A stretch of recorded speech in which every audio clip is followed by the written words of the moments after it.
मृत्यु क्या है और मुझे क्या करना है।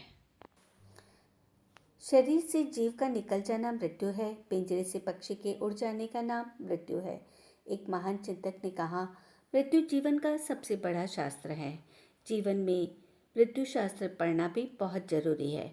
इसे पढ़े बिना जीवन से मुक्ति संभव नहीं है। मृत्यु से भय उसको होता है जो जीवन भर पाप और वासना में जीते हैं। मृत्यु परमात्मा के घर पर जीवन का हिसाब देने का दिन है। अगर हिसाब में घोटाला होगा तो मृत्यु से घबराहट होगी। पता है, इनकम टैक्स ऑफिसर से वही घबराता है जिसके बही खाते गलत होते हैं। जीवन के बही खाते सही हो तो मृत्यु के वक्त घबराहट की कोई गुंजाइश नहीं होती है। जिसने मृत्यु की तैयारी जिंदगी में कर ली, उसके लिए मृत्यु कभी अशुभ नहीं हो सकती। दुनिया में यदि ऐसा मानकर जिए कि आज का दिन हमारी जिंदगी का आखिरी दिन है, ये न सोचे कि मुझे तो बहुत जीना है, कई पसंद देखने हैं, अभी मेरी उम्र क्या हुई है, 25-50 वर्ष का ही तो हूँ। ऐसा सोचकर मन को गलत फहमी में न रखें, क्योंकि मृत्यु कभी भी आ सकती है। किसी भी दुकान पर कभी भी ग्राहक आ सकते हैं। ऐसे ही मृत्यु के आने की तिथि निश्चित नहीं होती है। अतः सदा जागृति रहे, सतर्क रहे।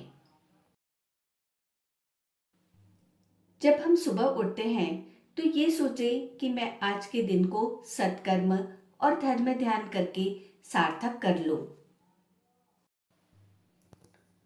घर से बाहर निकलने से पहले हम बीमा करवा लेते हैं, क्योंकि बाहर तो चारों तरफ मौत मंडरा रही होती है। धर्म ध्यान करना भी जीवन का असली बीमा करवाना होता है। अगर इस तरह हम रोज धर्म ध्यान करते रहेंगे तो रोज रोज मृत्यु को जीतने की हम तैयारी करते रहेंगे और मृत्यु हमारे लिए एक महोत्सव बन सकती है। तो मृत्यु के भय पर विजय पाकर ही हम मृत्युंजयी बन सकते हैं। दुनिया का हर आदमी मृत्यु की कतार में खड़ा हुआ है, ये एक कटु सत्य है। मृत्यु से हम सब परिचित हैं, किंतु भय के कारण लोग इसे जानते हुए भी अनजान से बने रहते हैं। मृत्यु शाश्वत है। बड़े बड़े सम्राटों को भी मृत्यु ने नहीं छोड़ा है। मृत्यु की तारीख को न कोई घटा सकता है, न कोई बढ़ा सकता है। सिकंदर, हिटलर, गांधी, नेहरू में शक्ति होती तो कुछ समय के लिए मृत्यु को टाल देते। इसी प्रकार शाहजहां भी मुमताज को कभी नहीं जाने देते।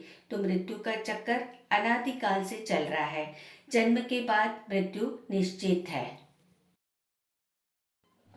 तत्व चिंतकों ने मृत्यु से डरने की बजाय उसे सहर्ष आलिंगन करने की और उसको स्मृति में रखने की बात कही है। अगर हम हमारी जीवन की दिनचर्या को बदल लेंगे, स्वभाव में परिवर्तन ले आएंगे, समता, धैर्य, विवेक को आत्मसात कर लेंगे, अपनी अज्ञानता को दूर करेंगे, मोह को त्याग देंगे और सभी के प्रति मंगल कामना करेंगे, सभी को सुख पहुंचाएंगे, तो हमें कभी भी मृत्यु से डर नहीं लगेगा। क्योंकि मृत्यु तो वह है जो इस भाव का अंत है और दूसरे भाव का प्रारंभ है। ओम अरहम।